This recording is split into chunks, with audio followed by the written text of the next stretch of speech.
이어서 강릉입니다. 지난달 강릉에서 발생한 승용차 급발진 의심 사고와 관련해 유족 측이 차량 결함을 주장하며 민사소송을 제기했습니다. 사고 당시 차량의 안전장치도 제대로 작동하지 않았다는 입장인데요. 무엇보다 이런 사고가 나면 급발진 입증을 운전자가 해야 하는 국내 법률 개정도 호소했습니다.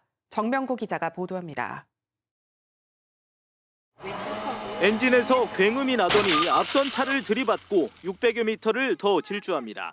차량이 지하 통로에 추락하면서 운전하던 68살 할머니가 크게 다쳤고 12살 손자는 숨졌습니다. 사고 한 달여 후 유족 측은 자동차 제조사를 상대로 손해배상 청구 소송을 제기했습니다. 당시 엔진 굉음에 이어 차량 배기구에서 액체류가 배출됐고 흰 연기가 나는 등 차량 결함 때문에 급발진 사고가 났다는 주장입니다. 운전자가 30초 넘게 계속 가속 페달만 밟은 것으로 기록된 사고 기록 장치에 대해서는 인체공학적으로 논리적이지 않다며 신뢰할 수 없다는 입장입니다. 차량에 장착된 안전장치도 제대로 작동하지 않았다는 주장도 제기됐습니다. 작동을 전혀 하지 않았습니다. 경고음도 없었고 속도도 줄이지 않았습니다. 그래서 이와 같이 AB가 작동하지 않은 결함도 있기 때문에 소송을 제기했습니다. 유족들은 급발진 입증을 운전자가 할 게 아니라 미국처럼 제조사 책임을 강조하도록 법률 개정이 필요하다고 호소했습니다.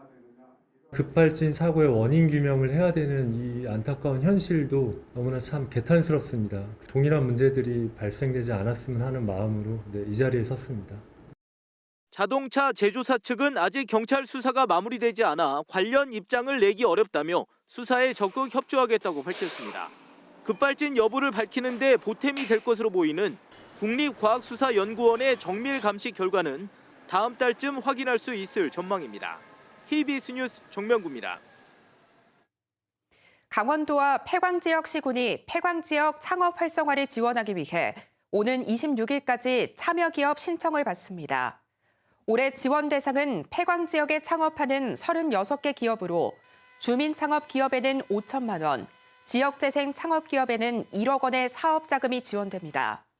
폐광지역 창업 활성화 지원 사업은 폐광지역 자원과 유휴 공간을 활용해 창업하는 기업을 발굴 육성하기 위해 자금을 지원하는 사업입니다. 강릉시가 오는 14일부터 오는 29일까지 청솔공원 내 봉안당을 성묘일자 지정제로 운영합니다. 이에 따라 하루 방문객은 최대 1,000명으로 제한되며 성묘일자는 강릉시가 임의로 배정해 시청 홈페이지 등에서 확인할 수 있습니다. 하지만 청솔공원 내 일반 묘역은 성묘일자 지정제를 운영하지 않고 코로나19 예방 등을 위해 미리 성묘하도록 권고했습니다. 지금까지 강릉이었습니다.